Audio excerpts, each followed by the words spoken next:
that which Sun Yat-sen had dreamed of, that which Chiang Kai-shek had toiled for, that which is stronger than stone walls had at last in China, the will to resist.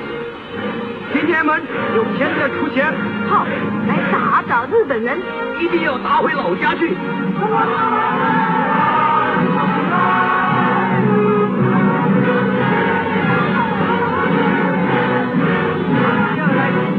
In their last bloody blow, the Japanese had accomplished what 4,000 years had failed to bring into being: a united China, an aroused China. 必须要团结一致，消灭日寇，然后我们才能够得到安全。神圣救国的责任，应该贡献我们所有的力量，为求生存和独立而抗战，为反抗帝国主义坚决抵抗，我们一天不休，让我们大家前进，反抗到底。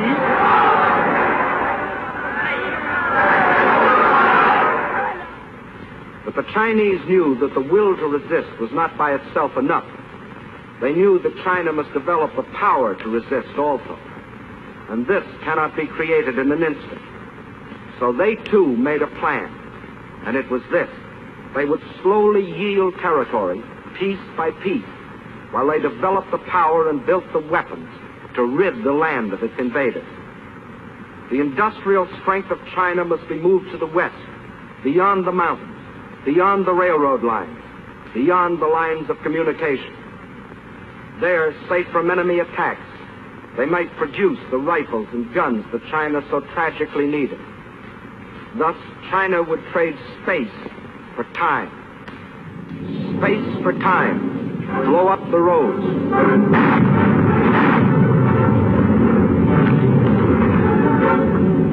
Space for time. Scorch the earth.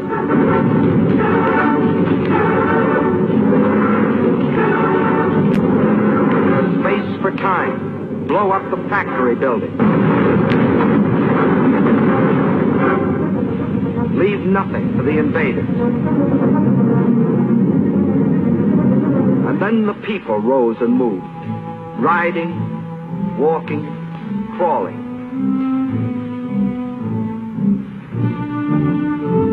Of use and could be moved, the Chinese took with them on a Homeric journey. Their libraries, their schools, their hospitals, all dismantled and carted away.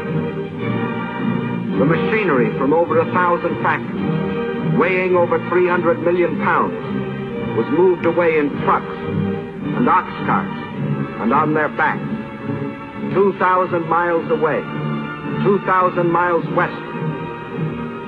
Wherever they could, they gathered along the few remaining railroads, waiting, hoping for some chance to ride part of the way toward their westward goal. And when they had packed the last train with the last ounce of humanity and machinery, the tracks themselves were taken up, rail by rail, tie by tie, to be transported westward, to leave nothing for the enemy.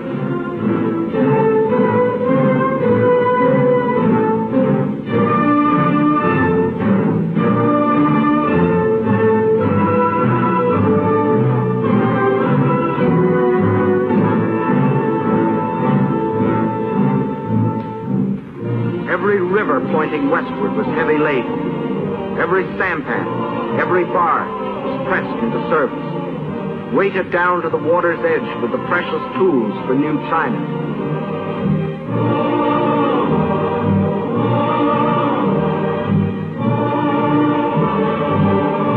Nothing could stop them. Chief of them all was the new capital of free China, Chongqing.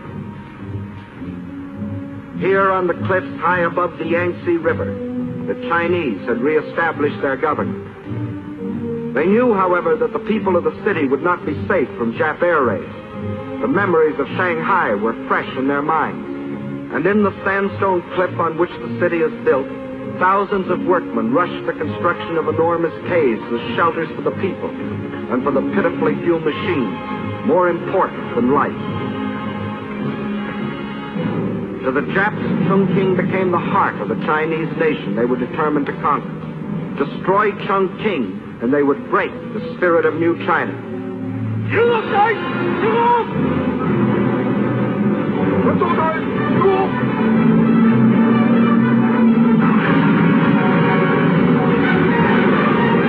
As they couldn't reach the city by land, they would send their bombers to blast it from the face of the earth. Chinese planes made a suicidal attempt to defend Chongqing.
Underground, where the vital machines could operate by day and by night, safe from bombs and shrapnel.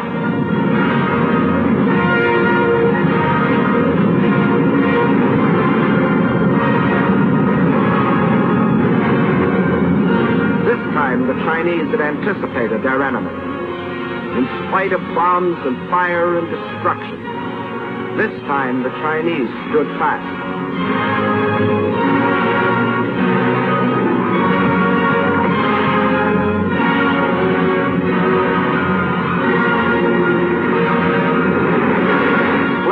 Chongqing became the symbol of their indestructible spirit.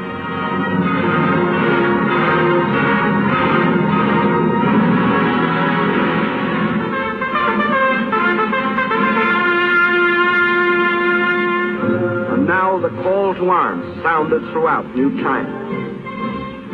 And from the vast interior, China's millions answered the call.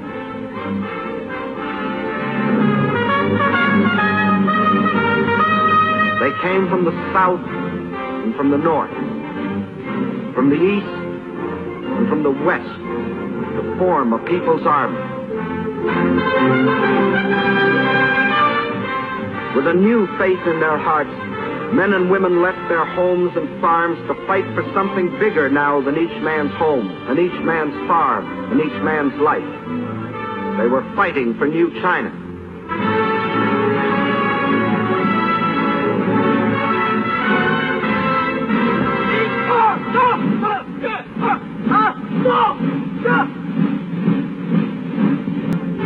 They learned to kill. The youth of China also came forward, training to care for the sick and the wounded. Girls joined their husbands, brothers, and sweethearts in uniform.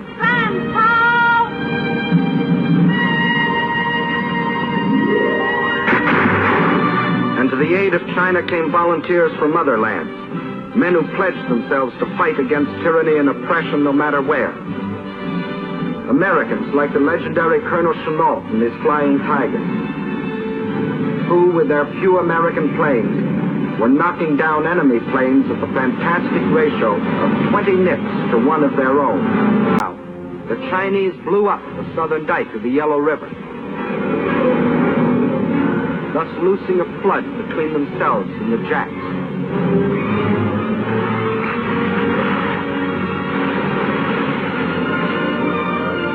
Once more, the river flowed in its old course, forming a barrier which to this day has prevented the Jap from entrenching himself in this area.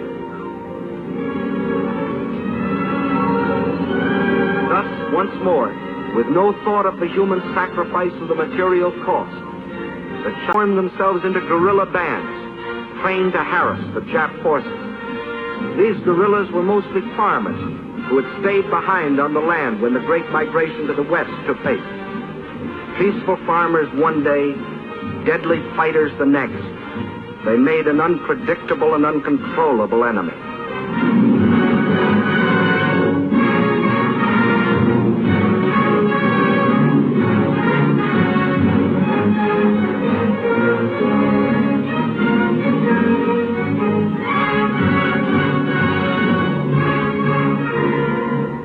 The Japs held the lines of communication, but in the pockets thus formed, these unconquerable guerrillas constantly sniped at the Jap invaders.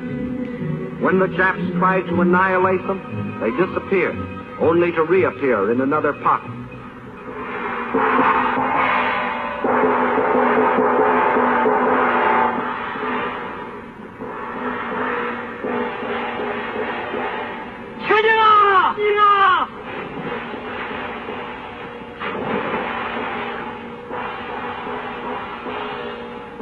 Attacking with speed and surprise, they ambushed enemy patrols. 1942. One bright page stands forth. The page written by our Chinese allies. Here is the city of Changsha. The Japs wanted it for two reasons. It was in the center of the Chinese rice bowl, and it was also an important railway junction. Twice before they had tried to take it, and twice before they had been thrown back. Massing a large striking force near Yocho, on Christmas Eve 1941, the Japs started southward toward Changsha in three columns. At 3 points during the drive south, the Chinese forces put up token resistance. But instead of withdrawing toward Changsha, they withdrew east into the mountainous flank. By New Year's Eve, the Japs had surrounded the city. They quickly pierced the outer defenses and attacked the inner defenses from 4 directions. In spite of fierce resistance, the Japs were certain that the fall of Changsha was only a matter of hours.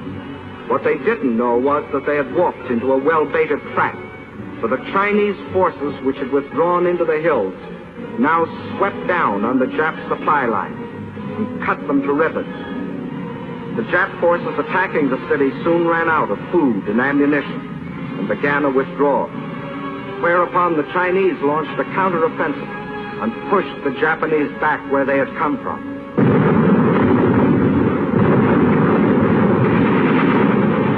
The Jap column was forced to run the gauntlet of continuous attack by the pursuing Chinese forces.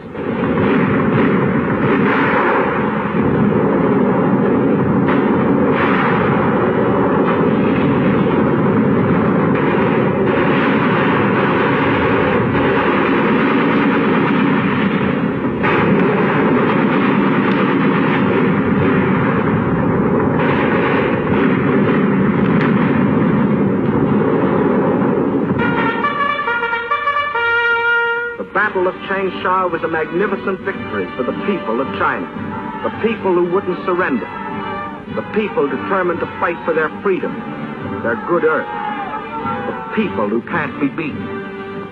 And as 19 in India, American, British, and Chinese forces are gathering strength under Lord Mountbatten for the liberation of China.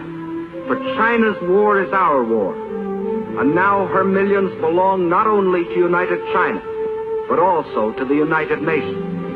Leader of our American forces is General Stilwell, who has the unique honor of being the Chief of Staff of all the Chinese Expeditionary Army.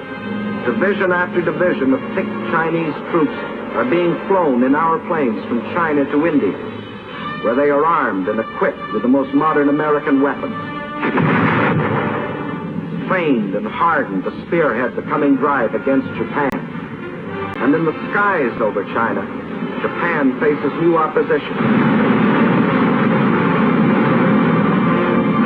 Young Chinese, many of them trained on the fields of Arizona, New Mexico, California, fly and fight beside their American comrades. The fighters and bombers of the Chinese Air Force and those of General Chennault's 14th Air Force today fly far and wide over China.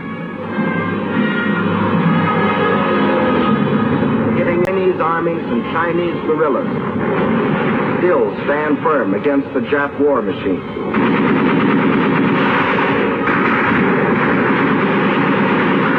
The oldest and the youngest of the world's great nations, together with the British Commonwealth, fight side by side in the struggle that is as old as China herself, the struggle of freedom against slavery, civilization against barbarism, good against evil. Upon their victory depends the future of mankind. We in China, like you, want a better world. Not for ourselves alone, but for all mankind. And we must have it.